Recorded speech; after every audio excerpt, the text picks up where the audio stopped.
You're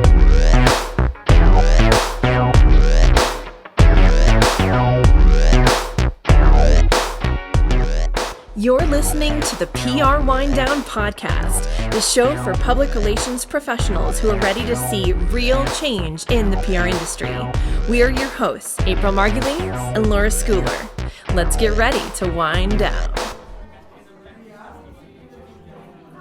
So, okay, Laura, what's the question that clients always ask of the day?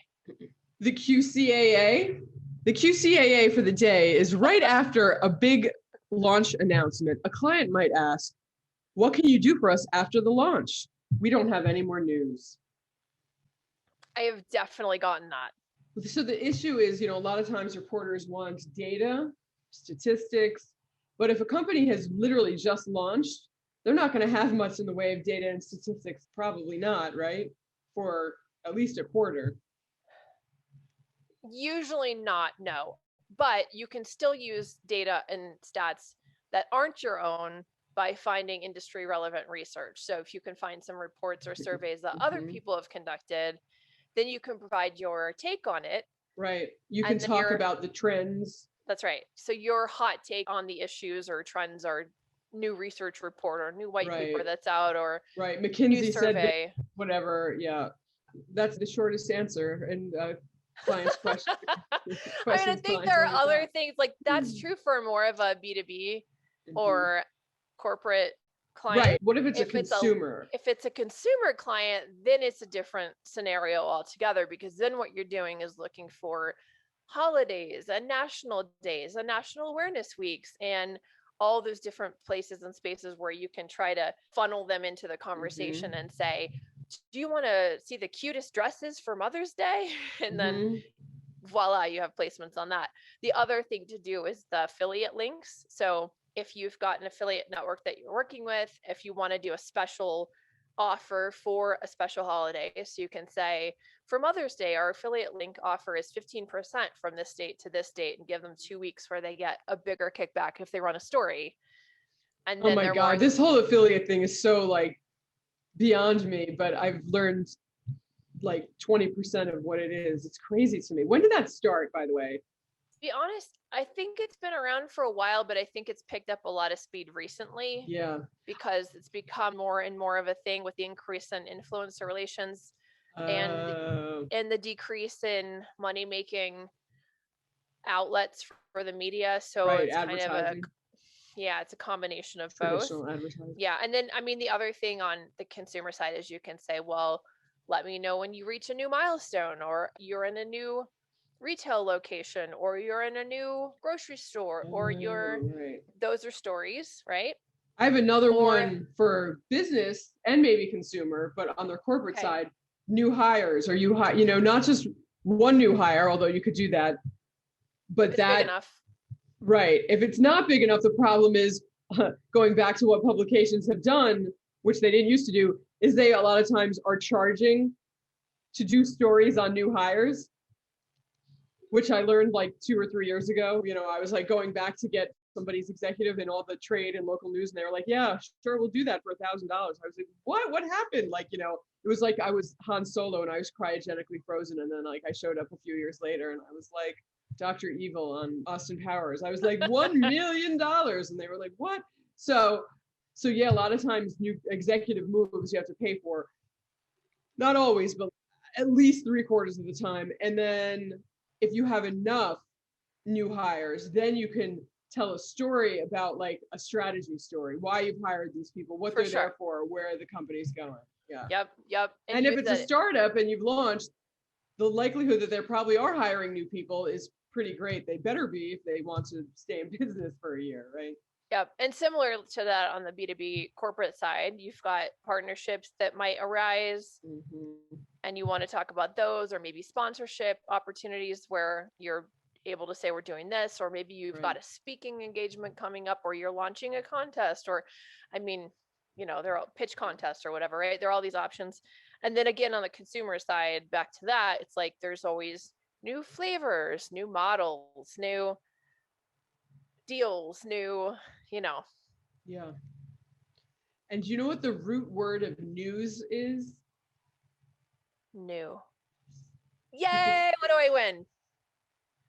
You win this mouse-shaped ring. Yeah, it has to be new to be news. Otherwise, it would be called olds. We're not pitching olds. That's right. That's funny. Okay, I think we can move on. All right. What else do we want to get into here? Oh, we've got our PR news of the week. There's so much interesting news going on. What shall we delve into today? So we have an op-ed from labor reporter Dave Jamieson, who's been raising questions about this Washington Post op-ed on Twitter. The title is, sorry, we can't seem to find the page we're looking for. Why is it not going? Oh, I want my employees to understand the risks of not returning to the office. So yes, so the title of the opinion piece in the Washington Post is, as a CEO, I worry about the erosion of office culture with more remote work. So like many of my fellow small business owners, I'm excited about the prospect of returning to in-person work, but I'm struggling with when and how to safely reopen our office. But like my peers, I'm concerned about the unfortunately common office worker who wants to continue working at home and just go into the office on occasion. The horror. The horror.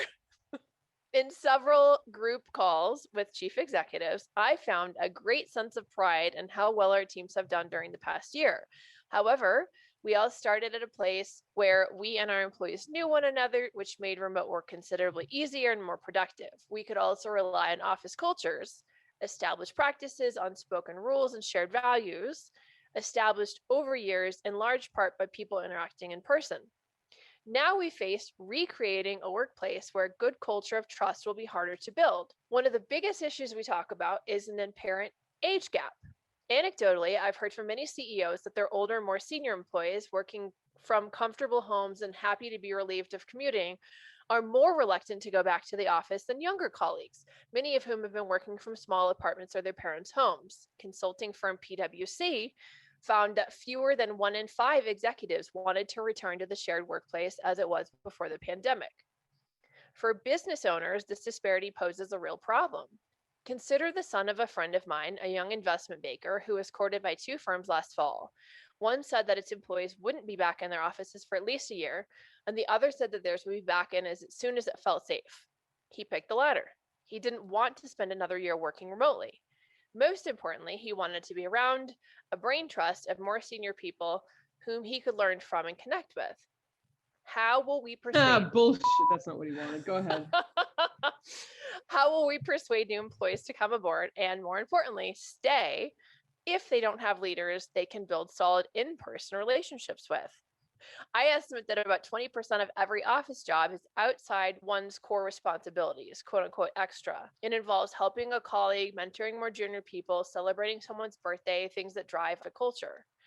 If the employee is rarely around to participate in those extras, management has a strong incentive to change their status to quote contractor. Instead of receiving a set salary, contractors are paid only for the work they do. That would also mean not having to pay for healthcare, a 401k match, and our share of FICA and Medicare taxes. Furthermore, we need feedback, good and bad, to successfully manage employees, and they need it to succeed. While remote working is certainly industry and job dependent, the future employment scene will probably be some kind of hybrid. The CEOs I have spoken with fear erosion of collaboration, creativity, and culture. So, although there might be some pains and anxiety going back into the office, the biggest benefit for work is maybe simple job security. So that's where our story today starts.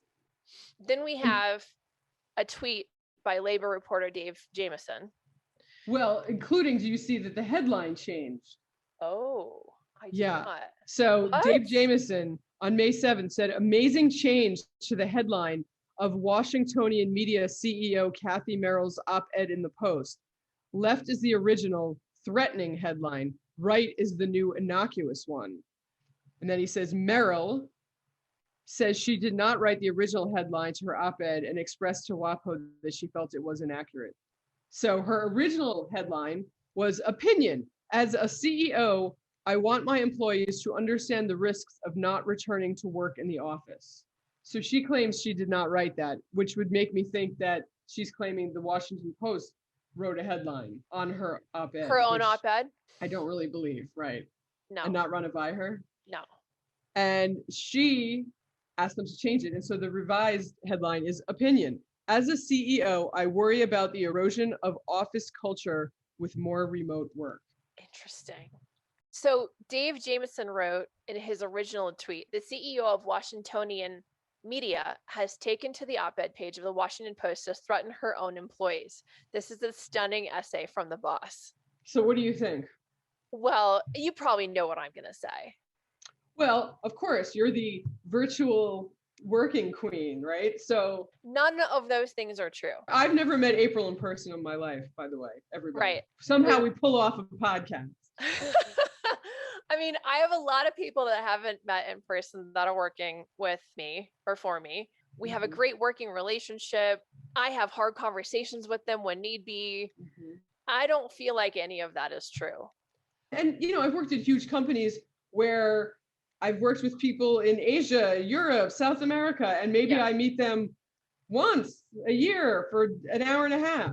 Right. No, welcome to 2021 and all the various technologies that allow us to stay connected. I mean, that's not a thing. And also, if you're having sidebar conversations that aren't part of meetings, then you're fostering a situation that could be gossipy, because you're supposed to have like proper channel and then report to somebody if a decision is made. Or, hey, so-and-so, Laura and I just sidebarred about this thing. We're having this thought. What do you think about changing the format of the podcast? Like, we're not just going to leave them out of it. Oh, they weren't there. I'm sorry. You weren't in the hallway. You don't get to, you're out. That's not how that works. Well, and also the whole office culture, I find most of the time office culture to be terrible. You know, like the forced outings and stuff. No, it's awful. No, and we make everything voluntary. If you want to show up for a little happy hours, you can. If you don't, you don't have to. Right. I've been more creative, you know, in the past few years that I've been working remotely than I have, I don't know, ever maybe. I don't know. No, and I'm so much more productive that I'm not, hey, I have a quick question about XYZ. I mean, those things are so disruptive to your thought process. And now now you have to like figure it out for yourself and like collect everything and ask it all at once, not like every 2 seconds. No, and I worked in office settings where it's like, hey, do you have the reporter at Rob report who blah, blah, blah? It's like research has shown it takes 15 minutes to get your concentration back after one interruption. But if people are doing that every 5, 10, 30 minutes every hour, that's a lot of time that you end up wasting, which is why Slack can also be disruptive in that way. If you don't kind of sit down, okay, now I'm doing Slack. Okay, and then shut it down. Now I'm doing email. But if you have it up all the time, it can also disrupt your focus and your ability to do long form strategic thinking or writing. I have more to say, but are we Christina's in the waiting room. So let her in and we'll go back to this because I do have more to say. Because I do understand why younger people would want to be in the office, and it's not because they want to be mentored by old people. You're gonna sing to her? No, I'll spare her. Hello. Hey, Cristina, how are you? I'm great. How are you all doing? Good. Laura was just singing your name, and I thought maybe she was gonna serenade you for a second. Oh, please! I'd love to hear it. It's fun. I turn every song into a song about my cat. Which can we cut this because that you don't want to admit that? Okay. Oh, come on, that's amazing. Now we have to leave it in. All right, cool. Our guest today is Cristina Dennstedt. She's the Director of Marketing Communications and Brand Experience at Thermomix. And she has nearly 20 years of experience in communications, marketing, and brand development, and has worked with brands such as Witchcraft, ZocDoc, Chobani, Oasis Collections, and also has fashion clients who she's gotten featured in Vogue and People's Style Watch. So today we are going to discuss with her the ins and outs of food and beverage PR, how it's changed, and best practices, and whatever else we get into. So I'd love to hear just where you think food and beverage media relations is, especially with everything that's gone on since the pandemic. So I'm sort of curious how things have changed since then, and if they're picking up, and if so, how. And I'm sort of curious if you can paint a picture for us on that side of the pond. Yeah, it's been quite a wild ride, as I think obviously everybody has experienced over the past year and a half now. And I'm on the side. So Thermomix is a kitchen appliance.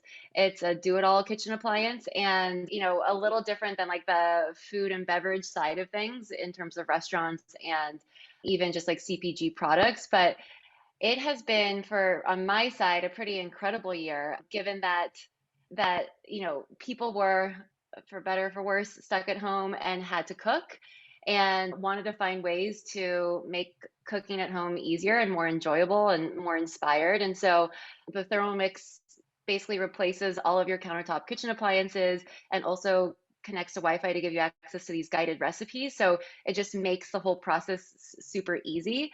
And so when we were sent home in March, it didn't seem like it was going to be the right time for the company, but over time we realized that people were just looking for ways to make cooking easier. And so we were really able to like quickly pivot from a PR side of things, and from a marketing side. Journalists were even more interested because they had to cook in their small apartments. The Thermomix is this like compact countertop appliance, and we were able to send it directly to their homes and have like one-on-one demos with everybody who had a Thermomix so that they knew how to use it.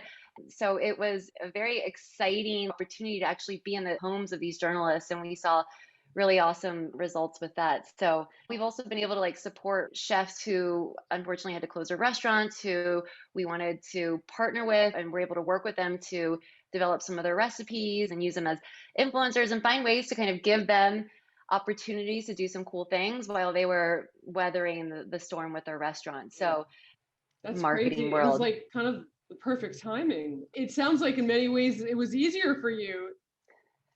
I mean, yeah, it was easy in the way that we were able to connect one-on-one with people and that our company was able to quickly adjust. Thermomix is part of a bigger European company called Forwork, and they're a 135-year-old family-run company.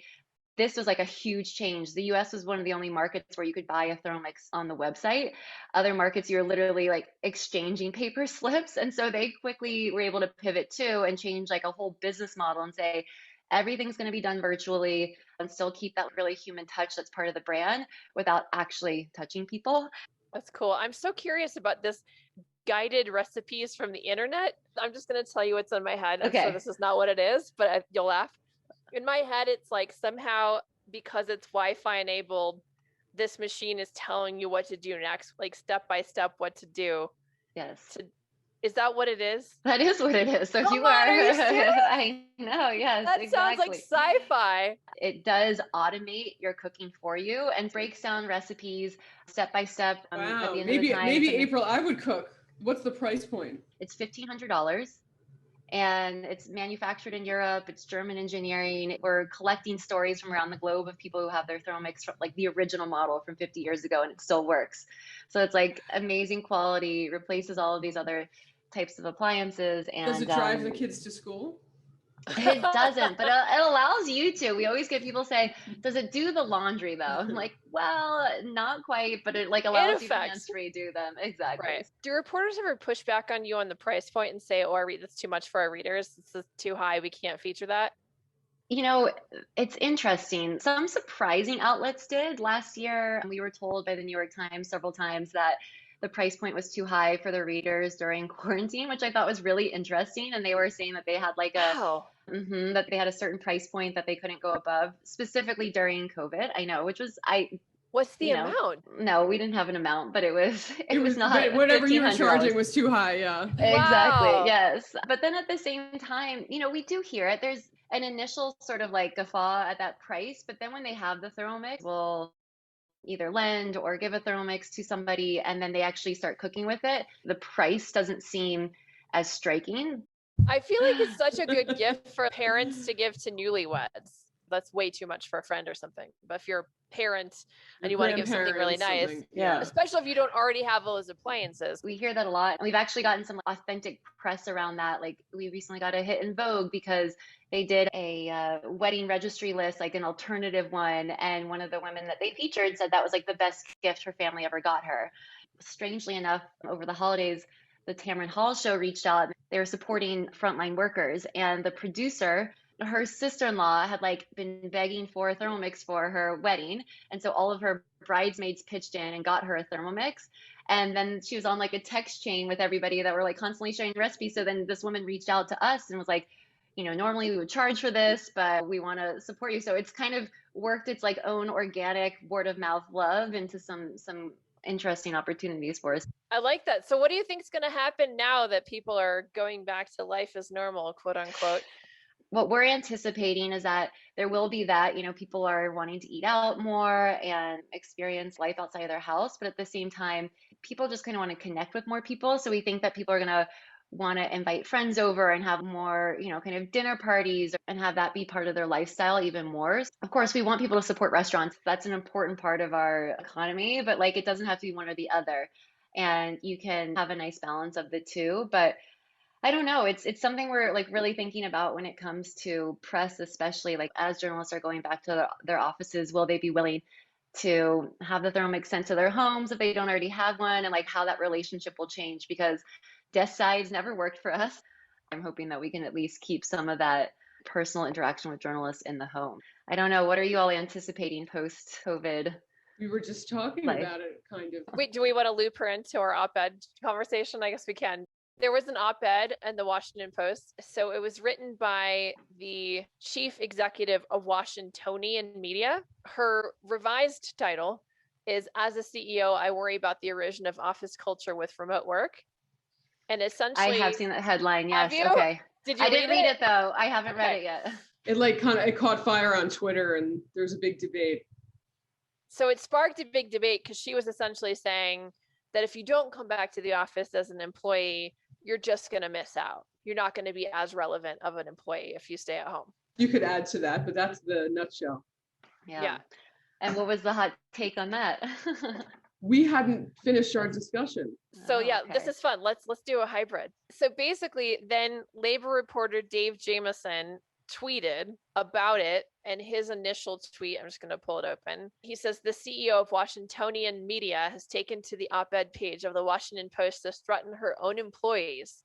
This is a stunning essay from the boss, which has now been retweeted 318 times, quoted 180 times, and liked 1,009 times.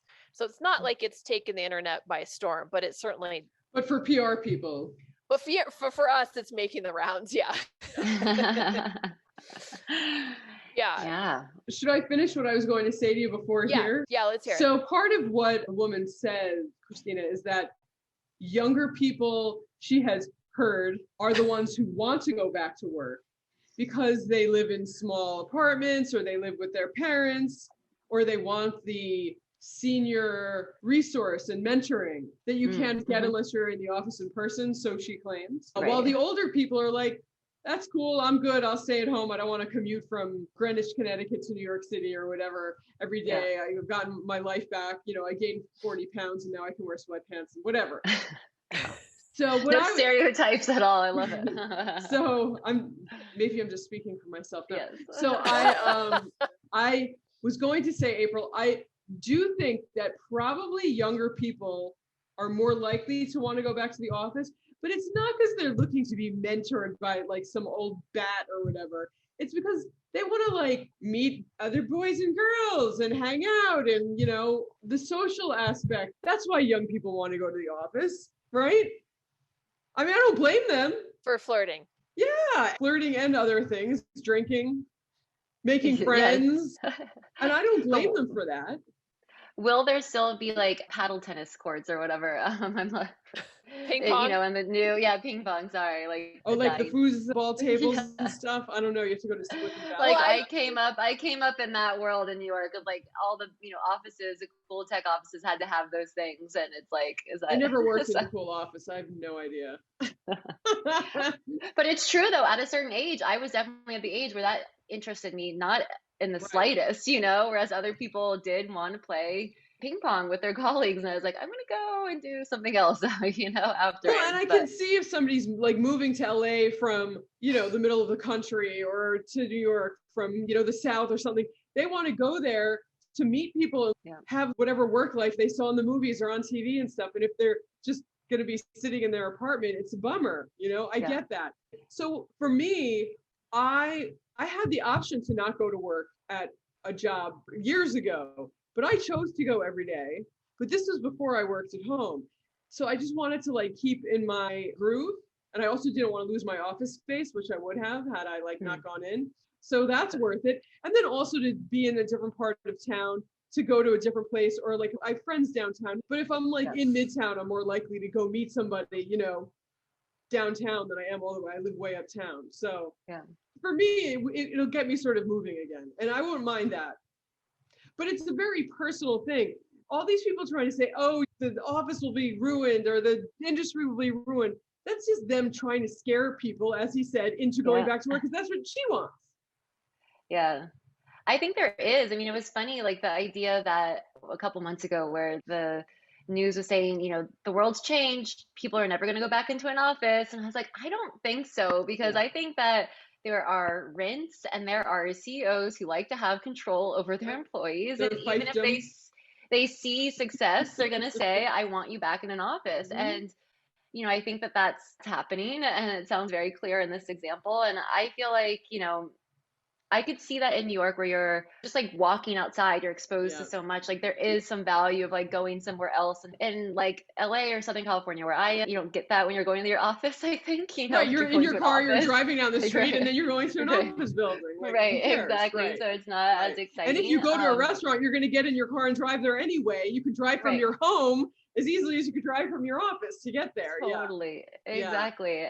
It's interesting about the mentorship part because I have actually in this past year had built up even more so of a relationship with my CEO in terms of mentorship. And I feel like almost in this time, because it sort of forced us to have more open communication than we did when we were in an office, that was able to strengthen over this time. And you would have never had that in person. You wouldn't have gone in his office and been like, I need to talk to you, right? Exactly, at least not as regularly. You know, as April said, I'm 20 years in, so this is not my first rodeo. So it might be different if somebody's like brand new and they want to have like those earlier introductions. But even I think my CEO has taken the stance, like I have a very fresh out of school team that works underneath me that I've hired remotely. And he has taken such a good approach to have team meetings with all of them, like take extra time to get to know them virtually, that I think they maybe wouldn't have gotten if they weren't in the situation where our CEO was kind of not forced, but felt compelled to do it, you know? So I've gotten clients I've never met in person. That would have never happened otherwise. It opened the world to me. I feel way more creative and way more opportunities open to me than before by the old analog ways of living. I agree. And I think that, in my opinion, there shouldn't be like you're in 2 days, you're out 3 days. I think you should go in when you need to go in. I think if there is a meeting that I have, I mean, ideally it's scheduled on certain days, but like if there's a workshop I need to be in half a day, I'm there and then I can go home. It's not going to be valuable for me to just stay in the office no matter what.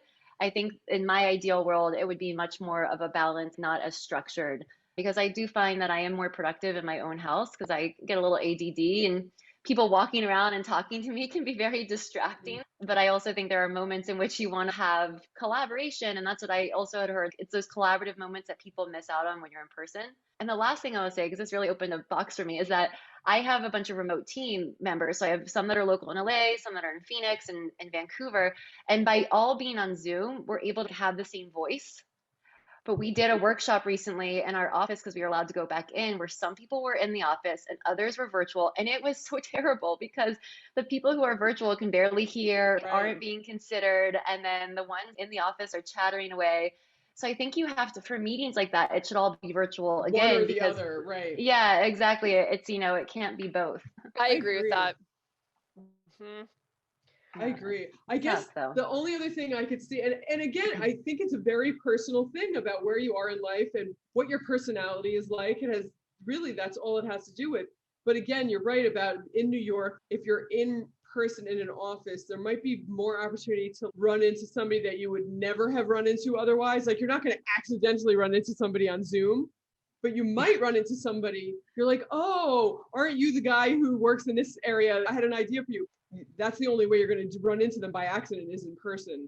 And like, I don't mind that, but I also can't imagine having to like get up at 6:30 in the morning and go to work every day and stay there till 7 o'clock every night and cut 5 days. Oh my God, how are we all doing that anyway? I don't know.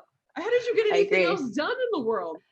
Yeah, I think it's an interesting tipping point to see how flexible people will be with everything moving forward. And I guess I would just be nervous that we sort of backpedal into a previous life because Right. there's like uncertainty about it. So, Well, and I'd like to but say it's a man thing, but the joke is it was a woman who wrote the yeah, op-ed, right? I mean, what I find the most fascinating about it as a business owner is that you really decided after all this that the overhead of an office for the control of the employees is more important than the extreme savings Right. of right, doing away with Cost. the, like, that was your conclusion? Like, right. I don't know how that happens. There are some offices that, yes, have to exist because the function of the work requires it, but so much Right. of If what you're happens in the literally world, making physical products, you have to be in the factory that makes, right? You know, if you're of on the assembly course, line or whatever. of Yeah. course, Yeah. but otherwise, do you really need an Yeah. office? Information work. Yeah. They're probably stuck into leases and things. I mean, that was a crazy thing. Well, Our office again, So in was that being, case, right, then are you just trying to justify getting people to yes, yeah, come back for that's the what I office think space you're most of paying that is. for? That's what I'm saying. That most Because of this is I'm about like what you want, not really what works. so interesting. What was she saying about workers becoming contract Contra- workers too? So she said, while some employees might like to continue to work from home and pop in only when necessary, that presents executives with a tempting economic option that employees might not like. I estimate that about 20% of every office job is outside one's core responsibilities, quote unquote extra. It involves helping a colleague, mentoring more junior people, celebrating someone's birthday, things that drive the office culture. So what she's trying to say is that if the employee is rarely around to participate in those extras, management has a strong incentive to change their status to quote contractor instead of receiving a set salary. So basically, what she's saying is if you don't show up in person, you're probably going to be demoted to contractor. And then you're only going to get paid for the work you do, which is either hourly or by the appropriate output metrics. You don't get health care, you don't get Benefits. 401k right. and FICA, Wow. et cetera, et cetera, et cetera. Because So, you're not showing up for Fred's, stupid birthday party Birthday, around the right. conference room table that nobody like, wants to go to anyway. Right. I know, because I heard whispers of some companies who, employees left the city to go move somewhere else to have more space are now saying you'll get your salary cut because you no longer live in New York City. Right. It's You like live in if you're Montana. producing the same quality of work and the same thing, what are we measuring this against? Just because somebody chooses to live in the most expensive city in the world, which I did for a long time and I love it, but like I don't understand how those two things can correlate. But that's wild. I had not seen that. Wow, I just realized my dad was such a cutting edge trailblazer. He never worked in an office, at least not in my lifetime. Maybe in 1960 he did, but he set his own schedule. He worked for FTD, the flower company, and at the time it was actually a nonprofit membership type company, and so all of the florists belonged to FTD, and he would set his own schedule and go visit them in person, and then do paperwork at home, whatever he had to do. He lived the life of Riley. He got up at 10 o'clock in the morning. He came home at 7 o'clock at whatever he wanted to do.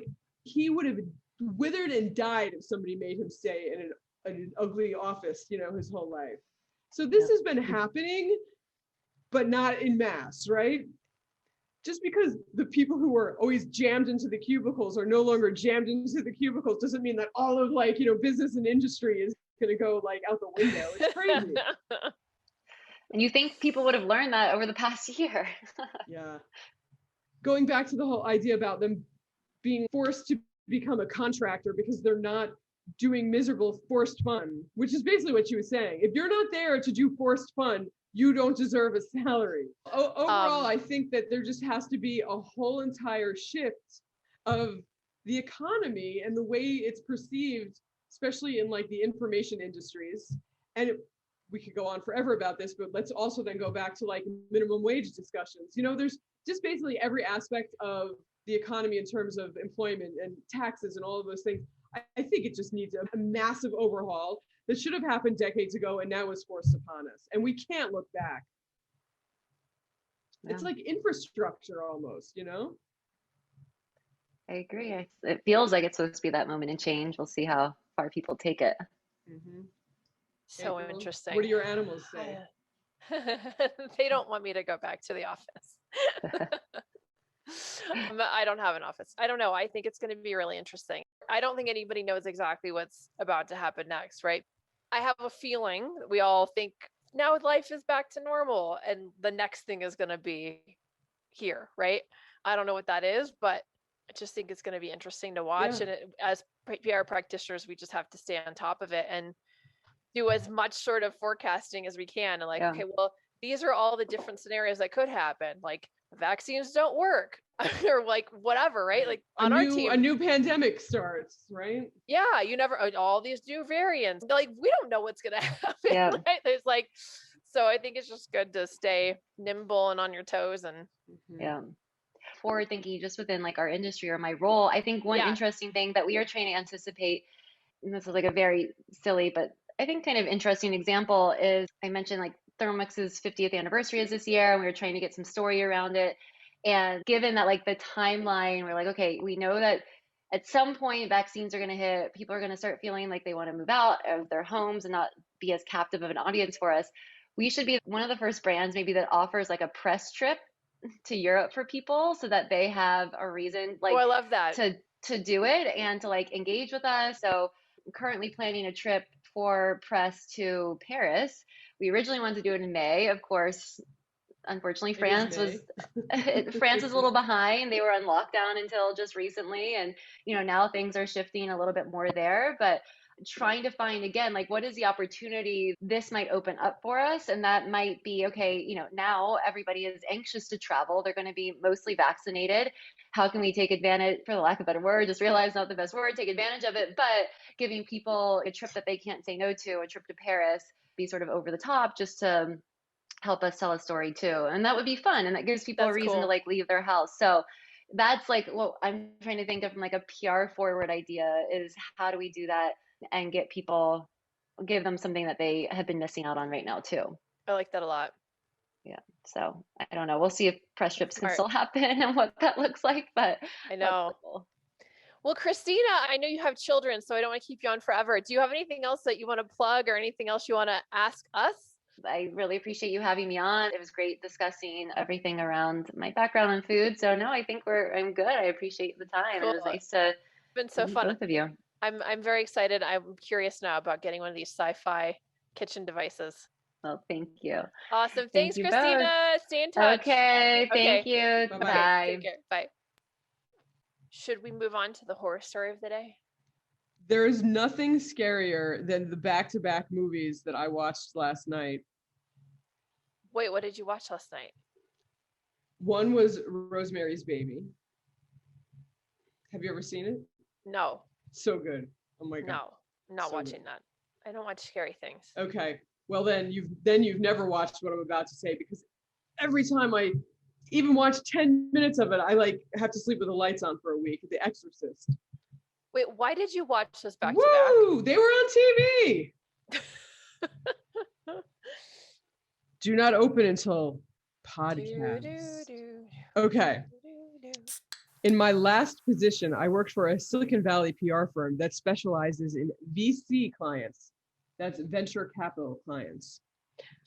We had a unique client on our roster at the time, a local VC expert who was easy to pitch as a female woman of color and an industry leader.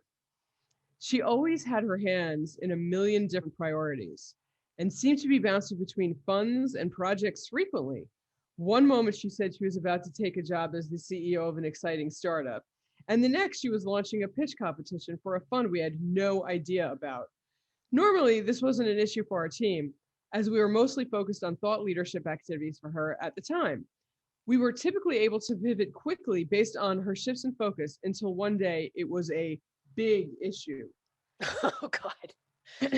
We landed her an amazing broadcast interview on Bloomberg, which she had to do remotely from her office during the 2020 pandemic for obvious reasons. Lots of preparation went into this, and we made sure she knew exactly how to dial in and what to talk about. We gave her all of her talking points in advance and even walked her through them on a separate call. You know how it goes, the works. When Bloomberg asked her what fund she was with, moments before the segment started, she did not say what we expected her to say. We had advised her to mention the fund that she's inextricably tied to across the internet. Let's call this Fund A for the purposes of this story. Instead, She gave the name of a fund that, until that moment of time, was a secret and never to be shared with the press. Hereafter referred to as Fund B. What? The producer scrambled and changed all of the tickers and graphics to reflect the name of Fund B, which was misspelled throughout the entire segment. Frankly, how could it not be? This was all new information to everyone. The on-air talent proceeded to ask her questions about the statistics they had found online about Fund A prior to the segment, which were irrelevant to the conversation about Fund B. Although our client never corrected the mistake. Wait, what? At the end of the segment, Fund B was misspelled throughout, and the conversation they had about Fund A statistics was irrelevant to Fund B. So basically, the whole thing was wrong. I wonder if this was live.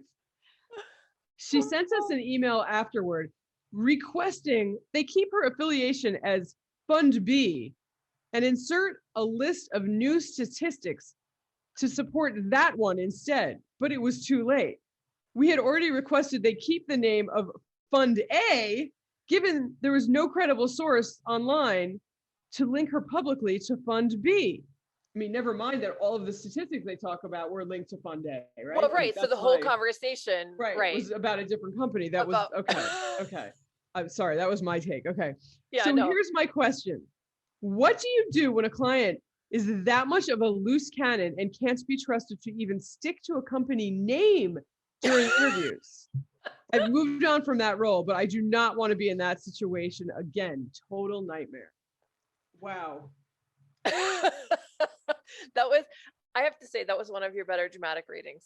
Yeah, I felt like I was reading for a role. You would have won the role. I would have gotten that role. Yeah, I would have cast you. Thank you. So I don't know if this was live or not, but it hardly matters because they did the whole interview. It's not like a phone interview where a PR person can be on the line and be like, whoa, wait a second, hold up, no, or can we reschedule this or whatever. It was a video segment, so it's just the media and the clients. And there's no PR people involved until after the fact. And then all you can do after the fact is, I mean, and that, I was going to see, some of those things get misspelled or data and you can try to correct it, but this whole thing was upside down and inside out and backwards. I mean, you just try to kill it almost, right? Like kill it. I would have called the producer afterwards and been like, I'm sorry, like we had no idea that was going to go down. We didn't even know about that, entity that came out of nowhere. And it actually is all now incorrect and it's not your fault and it's not our fault. And I think we should kill it. So is it better to kill it or just leave it up there being a little bit off or all the way off? I guess you have I guess it depends on the client, Yeah. I mean, if this was some, big, huge company, like I don't know, mentioned McKinsey before, but there's no way in the world that it would have happened if it was McKinsey because they know who they effing work for. Yeah. So the fact that it's like an unknown-ish entrepreneur, maybe it doesn't matter as much, but still, if somebody does the Googling later of this person's name and all of this information, because, oh my God, this person was on Cheddar, let's watch. And then it makes no sense. I mean, I'd almost be afraid that this client could get sued maybe, you know what I mean? Like, because I think you try to kill it. Well, right, because what if Fund A finds out about Fund B for the first time? Or what if Fund B finds out that she or he or whatever, they said it was she, found out that like she was with a new fund? Well, and also if Fund B sees their name, although it was misspelled, so they probably be like, oh, that's not us. Right? But if Fund B figures out that it's supposed to be them with some other company's data, then they might end up calling Bloomberg and being like, what the hell, this isn't us. The possibility for explosion after explosion after explosion, like it just can keep going on. Right. Oh my God. That's a new one, man. So what do you do as the person on the account? Question one. What do you do as the senior person on the account? And what do you do as the agency owner of that account? I don't know how much they pay. I don't know what the strategy to the where they sit inside of the agency. Yeah, Maybe yeah. there's somebody's, best friend, who knows, but Right, cousin or right, all of that, like forget all of that, right? I think that you need to think seriously about resigning the account, because that kind of stuff, I mean, now the person on the account or the person who got the media opportunity looks horrible to Bloomberg. yeah, which is bad. So then you So, have to weigh, is your relationship with Bloomberg or the relationship with the client more important? we'll get right. And so again, it depends on the client, I suppose. If it's some super important, high level, paying $1 million, a year client, but that client probably doesn't do what happened here, right? I mean, it seems like a telltale sign of somebody that, Yeah, is not ready for prime time. right.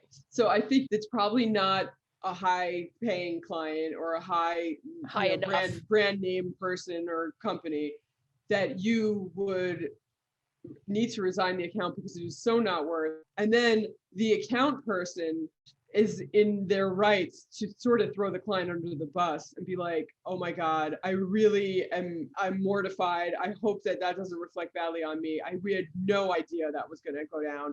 We've done other interviews with this client and they've gone great. And we don't know if she was nervous or something's going on behind the scenes that she didn't tell us about. But if there's anything we can do to make it up to you, please let me know. And, yeah, I beg your forgiveness. right.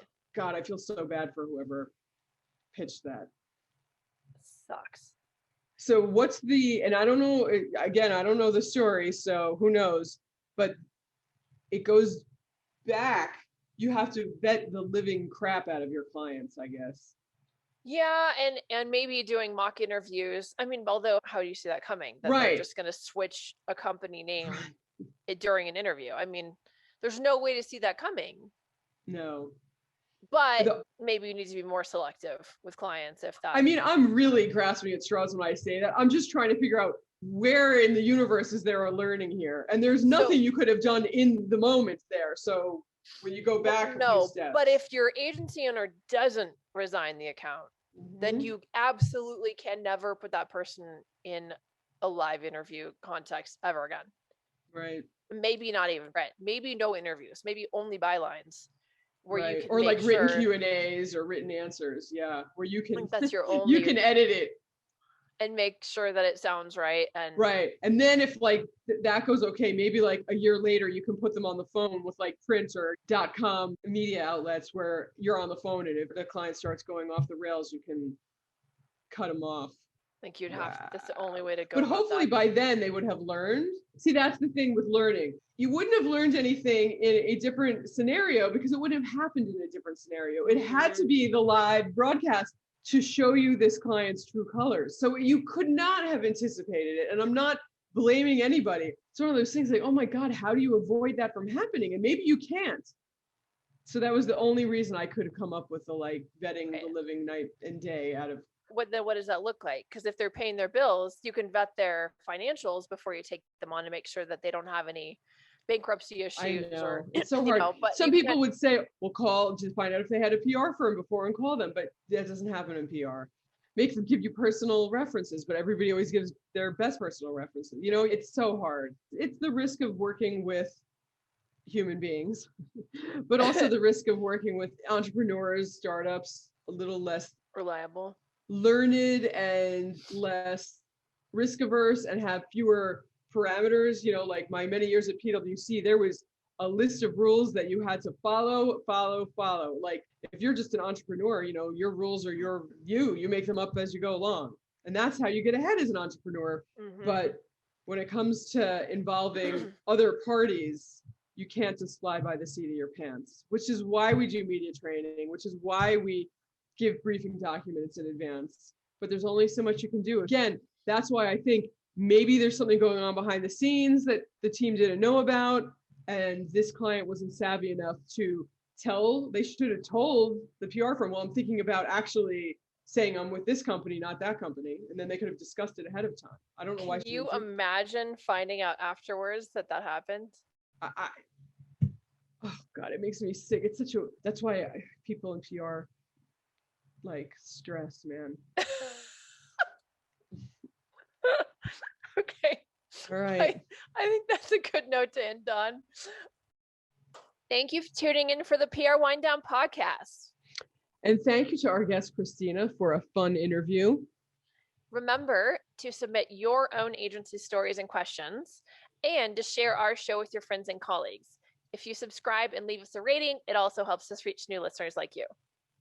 And if you have an anonymous PR horror story of your own, send it our way at the contact email below the episode notes. We can't wait to wind down with you again next time.